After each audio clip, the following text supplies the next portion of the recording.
So, ang kinuha nating oras is 5:25 in the afternoon kasi umaga ang kanyang dating at ang kanyang ticket is until Maynila lang. So, now it's rush up. Syempre, meron siyang bagahe na 23 kilos free and of course 7 kilos hand carry.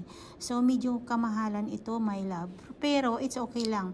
Sa mga lalabs natin na mga for emergency, one chat away nyo lang ako basta i-ready lang ang inyong pambayad. And of course, let's go sa another nating urgent is merong Maynila to Tagbilaran City. Alright? So, ganito din ang oras niya is 5:50 in the afternoon. And of course, mura. Naku, kasi September 5 pa siya. 2,800 plus at saka merong free baggage na 23 kilos. Yes, mga my love, ito talaga yung ating ina-advise na a month before tayo mag-book or yes, advance lang ang ating booking para hindi tayo masyadong sacrifice ng sobrang mahal na ticket.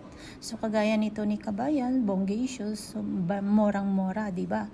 So, thank you so much sa inyo, sa pag-trust, and of course, more clients ahead pa tayo, diba? So, thank you so much for this two domestic clients. And of course, guys, we are accepting the international air ticket. And take note, guys, mura ang ating ticket for the month of September to October. PM is the K.